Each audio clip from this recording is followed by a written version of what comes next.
ler aqui assim, marquei na hora, bom, mas enfim.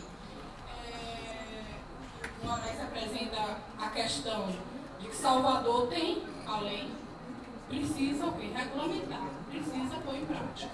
Que tem a ver com o que a professora Angela Gordilho colocou antes, que na verdade a gente tem, e para nossa satisfação, e ao mesmo tempo necessidade, porque assim, existe já um instrumento todo estabelecido, mas não existe exatamente a vontade política, o que mais nos preocupa é a vontade política de execução. Né? Então, não existe a regulamentação, não existe colocar em prática, não existe educação, porque eu acho que a questão ambiental passa por um processo, inclusive, de educação, fundamentalmente de educação. Então, eu abro aqui para... Eu não sei quem estavam inscritos, eu sei que Henrique disse que ele era o primeiro, não sei. Eu não tenho aqui.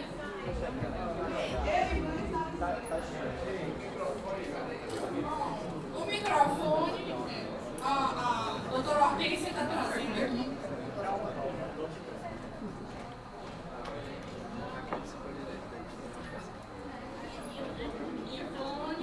Ivana, Henrique. Não, mas tem aquela outra de verde, que seu nome é Ivana? É Ivana, né? Então tá, você.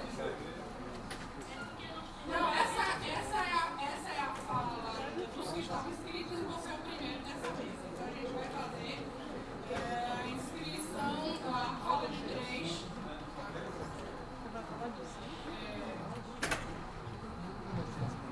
Tiago, quem mais?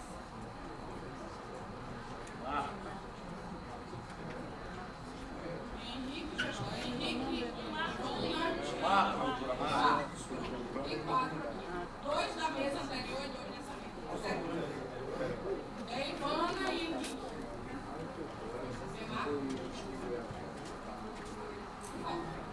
Boa tarde, potências, sejam positivas ou potências negativas, positoras, assim mesmo potências. Eu quero agradecer o empenho e a parceria do Ministério Público e diversas lutas que a comunidade civil e os movimentos sociais estão e solicita a participação do MP na figura de Hortência. Contudo, eu preciso lembrar que a educação de todos nós, e não vai ser diferente, nem com Hortência, nem com outro ainda, está ainda nas nossas vezes, por vício, né? Se repete aqui a mesma coisa que aconteceu em outros momentos.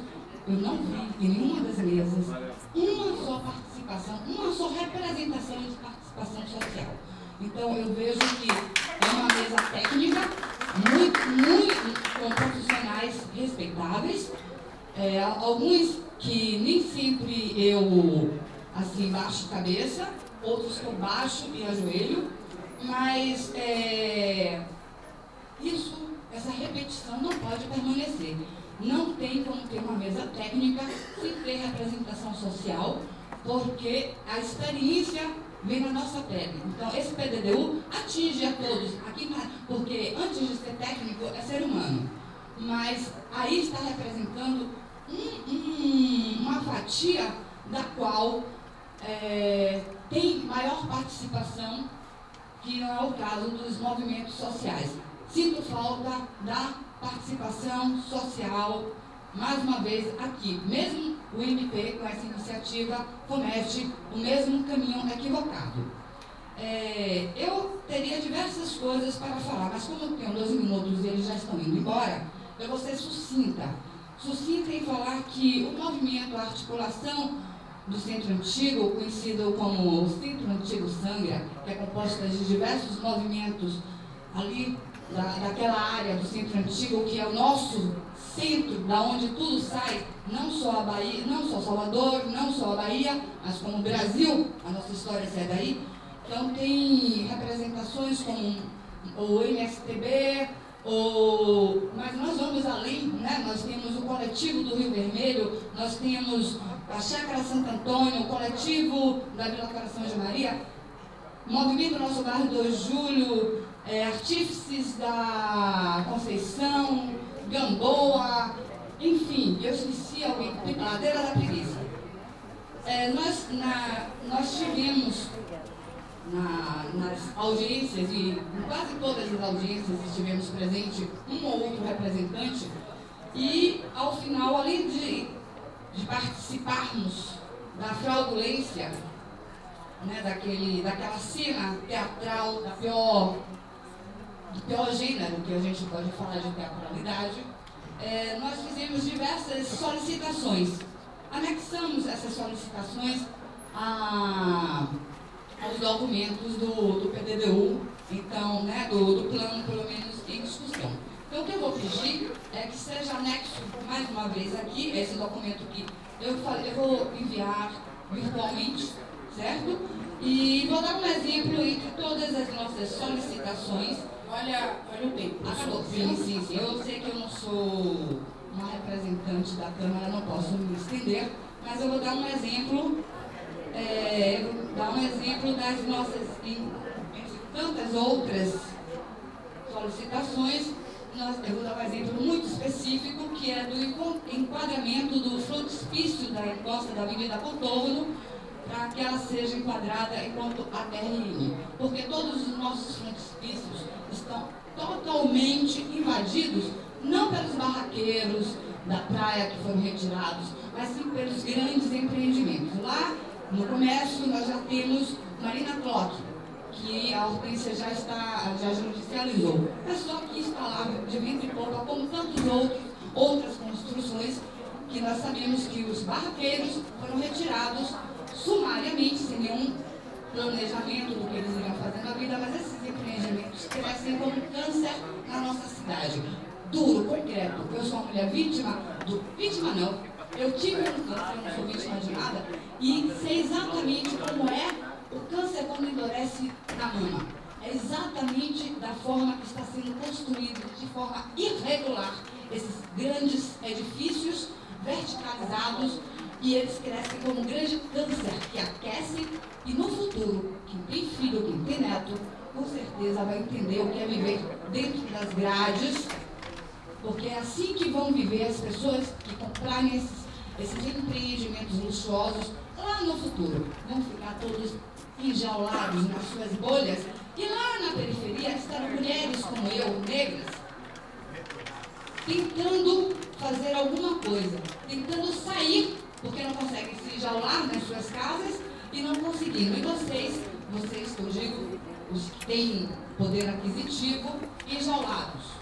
Eu desejo que a nossa luta, por menor que seja o ganho, mas que fique escrito na história, e que aqui os representantes da Câmara, os que são os aliados e os que são opositores, lembrem-se que o sangue que banha a nossa história, com certeza vai respingar em todos. Muito obrigada.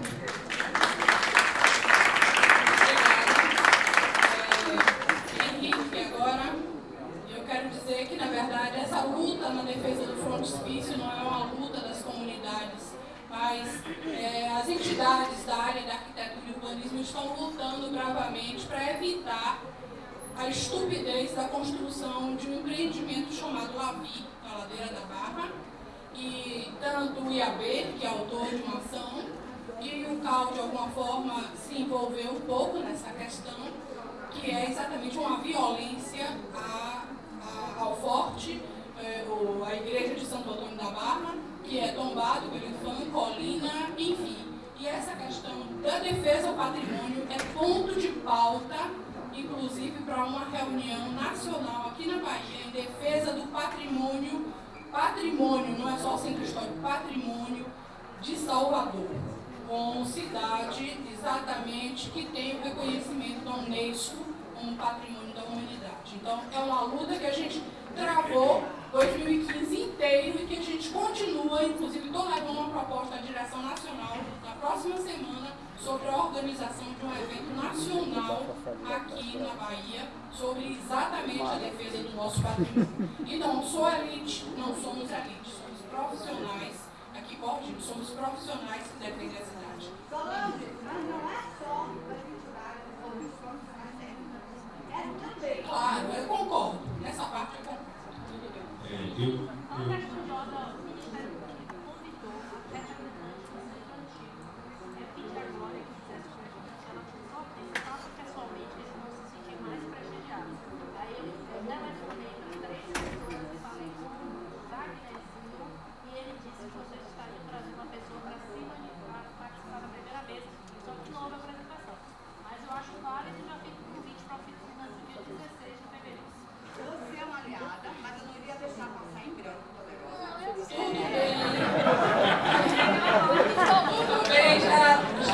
Já resolvida a questão, já encaminhada a questão.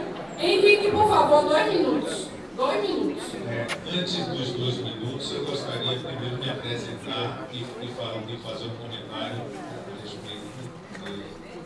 Bom, Henrique Barreiros, arquiteto urbanista, represento o Conselho de Arquitetura no Conselho Municipal da cidade, represento o Sindicato dos Arquitetos do Conselho Estadual da cidade.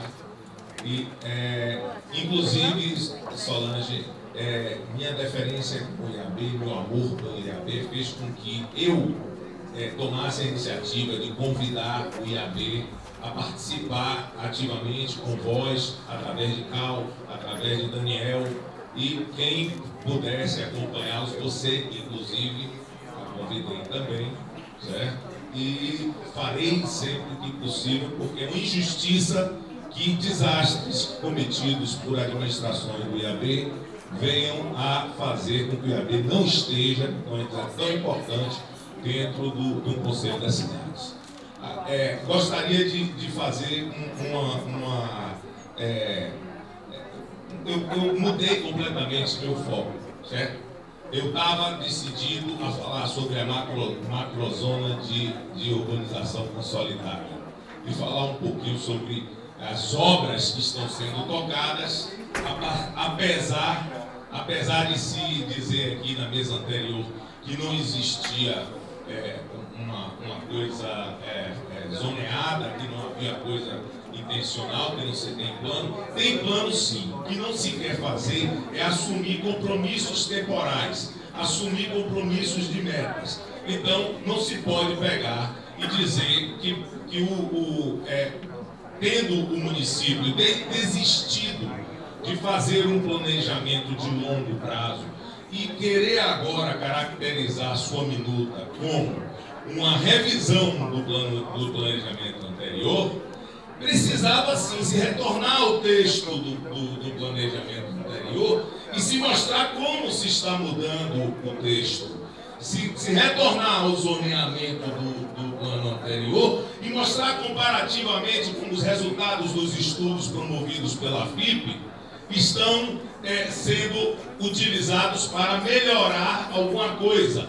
Dizer o que vai ser feito com aquilo que foi prometido, como comentou aqui o professor a respeito das águas de Salvador, no plano anterior, e dizer o que é que vai ser feito disso que foi prometido e que não foi cumprido, certo? Que não foi feito nada, tá? Então, eu quero que o município também se comprometa de que forma ele vai evitar a impermeabilização do solo urbano em Salvador, falando sobre águas. Por que o município insiste em um modelo sobre rodas para fazer uma outra ligação tampando o rio Camaragibe, certo? Por que insiste em chamar de canal de esgoto aquilo que é rio? Tá? Então, isso tudo delineia. Agora, vou dizer o que é que está sendo planejado para a macrozona de urbanização consolidada. É trazer a construção civil para onde a camada média alta admite comprar. Porque ela já não compra em patamares, não compra na Pinto de Aguiar, não compra na frente do Parque Metropolitano de Pituaçu, nem na Paralela. Porque não quer ficar no engarrafamento que descenda 20 centímetros uma vez e outra. Eu quero que a prefeitura se conscientize que precisa haver proximidade do trabalho com o emprego, certo? Que se estude, se use os índices auferidos pela FIP para se trazer populações de áreas de riscos, aquilo que a prefeitura se gaba de ter reconhecido como ZEIS, para perto do trabalho. Era isso que eu queria dizer. Obrigada, Henrique. Agora temos os dois inscritos nessa próxima fala, que é o Tiago e o Marco, que eu peço que o Marco já venha aqui para frente também.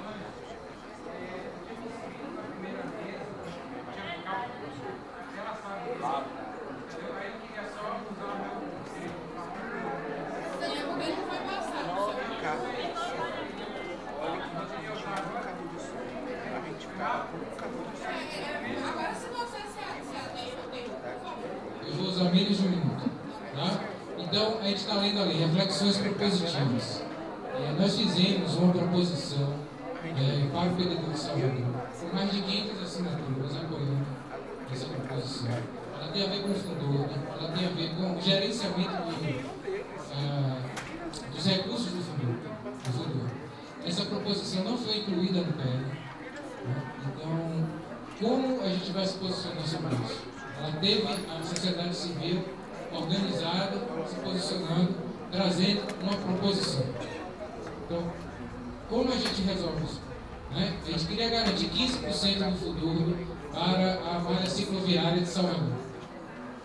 É um ganho para a cidade, que vários estudos hoje já têm mostrado que todos ganham, independente de classe social, de cor, de gênero, a administração pública inclusive. E nesse sentido, não sei se você sabe, mas o Plano Municipal de Mobilidade está com a licitação aberta, uma empresa já foi indicada, mas está havendo um recurso, tá? O que eu quero dizer é o seguinte: em paralelo a essa discussão do PDDU que vai acontecer na Câmara Municipal de Salvador, vai acontecer também a discussão do plano de mobilidade municipal. E como é que essas coisas vão se casar? Como é que eu vou discutir o uso do solo no PDDU e o plano de mobilidade separados? Porque vai ter uma consultoria realizando esse estudo do plano de mobilidade. A gente não sabe como serão as audiências públicas, como o posicionamento da sociedade civil será aceito nesse processo e como a gente muda esse paradigma de mobilidade que existe hoje na cidade, que é todo centrado no carro. E a gente precisa, todo mundo aqui deve estar vivendo e sofrendo, esse paradigma de mobilidade. Então, era essa reflexão propositiva que eu queria trazer para que a gente abrisse os olhos, porque a prefeitura às vezes está lançando o PDDU somente como um banho de piranha, e por trás ela está trazendo outros artifícios, como o plano de mobilidade, para fazer o trabalho. Obrigada. Tiago, por favor. Eu me apresentei na outra pergunta, na outra fala que eu fiz, então eu sou Tiago Brasileiro, arquiteto urbanista. Uma pergunta para o professor Moraes, agradecer a fala dele, que é sempre empolgante, fica motivado mesmo. Olha, eu faço parte eu integro uma associação de moradores, a AMA Jaguaribe, que atua na bacia do Rio Jaguaribe. A gente está muito preocupado com o Rio Jaguaribe, porque tem um projeto de macrodrenagem em implementação do levantamento.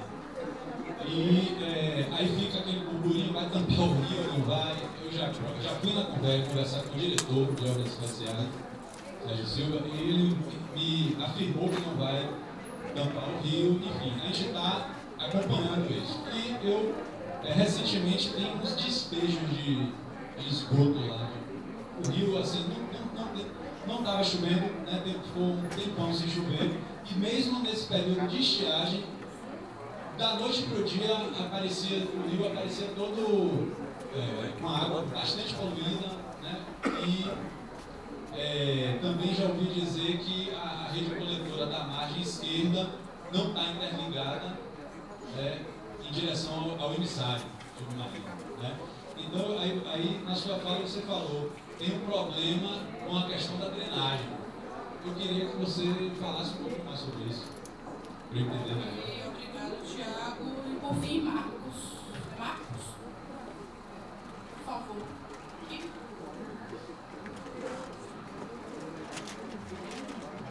Boa tarde a todas e a todos. Meu nome é Marcos Mendes, estou aqui representando os coordenadores do Instituto Búzios, que, se não me engano, 2011 a 2013, com vários Ministério Público, tanto federal quanto estadual, contra todo esse processo de desmatamento, de aterramento de lagoas que aconteceu na Paralela e nada aconteceu. É importante que vocês saibam que todas as licenças ambientais em Salvador são irregulares, inclusive reconhecidas pelo IBAMA. Isso acontece desde João Henrique e agora também foi descoberta uma quadrilha do governo de ACM que 4 pessoas foram expulsas porque negociavam licenças ambientais. Então isso é que acontece em Salvador. Existe uma coisa grave, porque todas as outras instituições estão omissas, porque o governo do Estado não fiscaliza, a Secretaria do Meio Ambiente, você tem o IBAMA que não participa, que lava as mãos, você tem o governo federal que não tem nenhum tipo de política para fazer esse tipo de implementação, então há uma conivência muito grande. O professor Sérgio, não sei se ainda está aqui, foi bem interessante, eu acho diferente do que o vereador anterior falou. Eu fiquei extremamente contemplado com aquela mesa, inclusive Glória, que está aqui, eu fiquei muito satisfeito com a exposição, então, diferentemente dele, eu fiquei muito contemplado.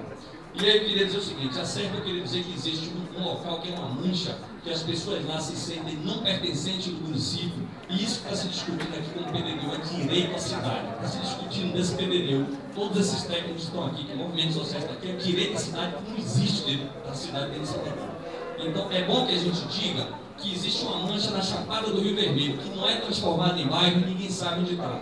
Pertence às vezes a Vale das Pedrinhas, pertence a Nordeste Amaralina, e a população toda daquela grande mancha que tem ali, ela quer se colocar como bairro, então eu acho que dentro desse processo de delimitação de bairro é uma coisa interessante. Em relação agora, tudo que você falou que foi bem interessante, não dá para falar de tudo, eu queria dizer o seguinte, as transcões. As transcões é um negócio muito grave. Em 2010 teve uma audiência pública na Câmara de Vereadores, e que Cláudio Silva e Cátia Carmelo estavam, e eles lá, um apresentou denúncia sobre o outro. Ela disse que ele desviou os 500 milhões de reais com transcões. E ele, na defesa dele, disse que ela desviou 750 anteriormente, quando ela foi superintendente. Então, é um grande jogo de transcões. Ele pega as transcões, ele desapropria determinadas áreas e vai para áreas novas, onde deveria ser o pau generoso e começa a utilizar. Então, é um grande esquema que está aí. Inclusive, foi judicializado, foi manifestado aqui no Ministério Público. E, mais uma vez, nada aconteceu. Eles estão ricos e dando risada da gente. É outra coisa importante daqui. Para finalizar, eu queria dizer aqui 3 coisas importantes. Doutor Hortência, isso aí seria para o doutor Hortência que está aqui na mesa. O Parque do Vale Encantado, né? 1 milhão de metros quadrados foi negociado com o Parque do Vale Encantado. Até hoje não foi delimitado. Eu nem sei como é que está, porque os grupos imobiliários estão invadindo. Isso é a primeira coisa. A segunda coisa é o seguinte: os táxis, a maioria dos táxis de Salvador, isso é com o doutor Hortência, são descumpridos e nada acontece. Se faz um novo TAC para ser descumprido. Eu quero dizer o seguinte: diferentemente do que acontece com o Ministério Público aqui, em que pese pessoas importantes como o doutor Hortência, como o doutor Cristina Seixas, o Ministério Público é completamente omisso. Porque se isso fosse São Paulo, aconteceria coisa assim. Seria ação civil pública. Eu já vi prédios de 60 andares caírem. Sabe por que estava descumprindo o PDDU? Eu acho que existe uma missão muito grande do Ministério Público e o Ministério Público tem que chamar essa responsabilidade. A outra coisa é o processo. A outra coisa é o processo de fiscalização que ele estava falando, o processo de fiscalização. Moraes falou uma coisa muito importante. Quero destacar aqui, Moraes, que é uma pessoa que tem um respeito muito grande, e ele não é só um dos melhores daqui de Salvador, da Bahia e do Brasil, não. Eu acho que ele está entre os melhores do mundo na área de saneamento, e a gente deixa ele isolado. Eu quero dizer o seguinte, professor Moraes: o Ministério Público deveria entrar com a ação civil pública, porque se não regulamentou desde 2008 o plano de saneamento, tem que fazer uma ação pública para esses gestores, que na verdade a responsabilidade dos gestores não há responsabilidade. E não vem então, isso é um ponto importante, eu quero que vocês precisaram pela minha. Obrigada, então, Moraes, por favor. Moraes respondendo e, na sequência, rapidamente, passando para a segunda exposição. Rapidinho. Comentei com vocês de que a parte de drenagem no meio de dados pluviais, no município como o grande porto de Salvador, contempla, né, um plano que deve ser depois compatibilizado, um plano específico deve ser compatibilizado com o de limpeza urbana e manejo interditório, com o desmatamento sanitário e abastecimento de água. O plano de drenagem urbana de Salvador, ele está paralisado desde agosto de 2012. A mesma coisa o de manejo, né, de resíduos sólidos. Então é necessário que esses dois planos eles sejam concluídos para ser editado um plano municipal de saneamento básico, como exige a Lei Nacional de Saneamento Básico, 11.445, que até agora, né, não vem acontecendo. Então, o que é que existe de planejamento, Tiago, para a área de drenagem de águas pluviais, a bacia Jaguaribe, e de Juntinho dela ali, Passa Vaca? Né? Há uns 3 anos atrás, eu e alguns colegas, com 2 engenheiros da prefeitura, nós fomos rodar pelaquela bacia, né, pelo vale dela. Eu fiquei impressionado, entrando ali no Patamares, tive que pedir licença para atravessar aquelas faculdades privadas ali, pedir licença para passar por dentro, porque por fora você não consegue chegar até o rio. Aí eles me permitiram eu passar pelo torniquete dele, eu e a comitiva. A Armani Prazeridinho estava com a gente, né, que era um trabalho que a gente tentar estudar águas urbanas e paisagem. E aí quando a gente chegou lá, que a gente foi andar pelo vale, o rio tinha obstáculo, atrás de obstáculo. Aquela região dali houve um adensamento, uma ocupação, de que aquele rio dali está completamente detonado, inclusive obstruindo determinados trechos. Alguns, inclusive, com a ação da prefeitura, foi, entendeu, removido, porque tinha, inclusive, piso, laje batida, passando por cima do rio e sendo utilizado como extensão do terreno, né, da propriedade do lado de Patamares. Né? Então, é uma terra de ninguém, e aí se resolve como sempre se resolve, com projetos específicos. Então, projeto de macro-drenagem para determinada área, através de obra de engenharia de macro-drenagem, achando que por aí resolve o problema, e de novo, esquecendo de rezar na capilha, ou seja, implementar o que está colocado aqui.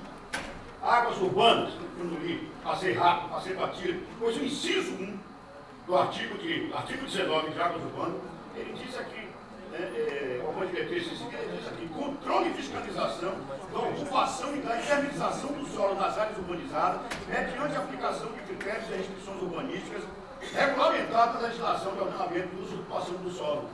Depois, conservação da vegetação relevante e recuperação daquela degradada, em especial nas áreas de preservação permanente, área de proteção ambiental, área de proteção dos recursos naturais e demais áreas integrantes do SAVAN. E sob obstrução dos cursos d'água das áreas do fundo de vale, possível de alagamento e inundações, mantendo-as livres de barreiras físicas. Nada disso é respeitado. Nada disso é respeitado. E se você for para as áreas onde tem um adensamento, entendeu, maior, aí, entendeu, é um terror. É casa em cima de um rio, riacho, que virou canal. Então, quando você anda em Salvador hoje, as pessoas não reconhecem mais os rios de Salvador. Recebendo os estudantes de engenharia sanitária e ambiental, ingresso na universidade, primeiro dia de aula, eu ensinava uma disciplina para graduação chamada Introdução à Engenharia Ambiental e Saúde Pública. Aí eu olhei para a turma, 45 estudantes, veja, fizeram vestibular, para entrar em engenharia sanitária e ambiental. Eu perguntei para eles assim, me deu o nome de um rio de Salvador, nenhum sabia o nome de nenhum rio de Salvador, porque para eles eram canais de transporte de esgoto. Se você anda num táxi, conversa com um taxista, quando fizeram aquela atrocidade de tampar o rio do Seixo, na Centenário, e depois, em seguida, o Rio das Pedras, e depois o restante do Lucaia, na Vasco da Gama, né? Lá no Rio das Pedras, aquele ali. Quando fizeram aquela atrocidade, um motorista falou assim, está vendo aí, ó, os brancos, os uniformes, quando não querem resolver o problema, resolve, que beleza isso daqui, ele me levanta para próximo do Shopping Bar, onde mora minha mãe, ele dizendo, lá no Paraguari poderia fazer igual. Eu esperei ele conversar para eu poder desconstruir o discurso, entendeu, dele. Então, quer dizer, na cabeça das pessoas é essa, né, a solução que está encontrada. Aqui na legislação, se a gente aplicasse, se tivesse na legislação, óbvio, se tivesse, né, aparelho de Estado no município para poder, né, mas a gente sabe, entendeu, de que as administrações têm passado por essa prefeitura, né, cada uma acaba sendo pior do que a outra, no sentido de implementar o que está colocado, entendeu? Então, nós, enquanto sociedade, temos que estar com os olhos, né, bem abertos em relação a essa questão. Então, a questão de lá, né, você vai fazer o projeto de drenagem e vai fazer o projeto de drenagem desconectado do projeto de esgotamento sanitário. E aí você está fazendo interceptor de esgoto e você quer levar ele até o emissário. Agora nós temos o segundo emissário submarino de Salvador, o segundo Sistema de Exposição Oceânica, STO, do Jaguaribe, né, que tem uma unidade de tratamento preliminar, como no Rio Vermelho. Né, que é o primeiro emissário submarino, tem o STO do Rio Vermelho, tem 2.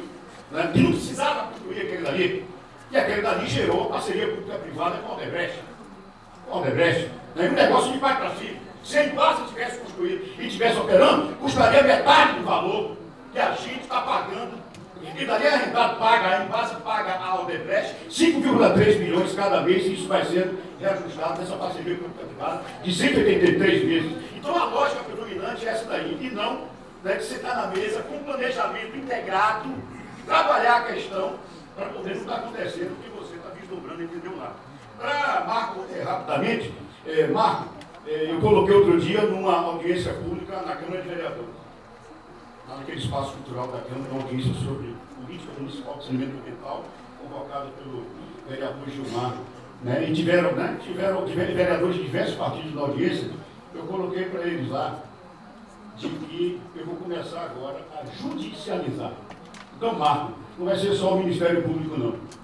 Entendeu? Essas coisas todas que a gente vem construindo, conquistando o debate na sociedade, conseguindo colocar na letra da lei, e depois não é implementado, eu agora, como cidadão, né, vou começar também a judicializar.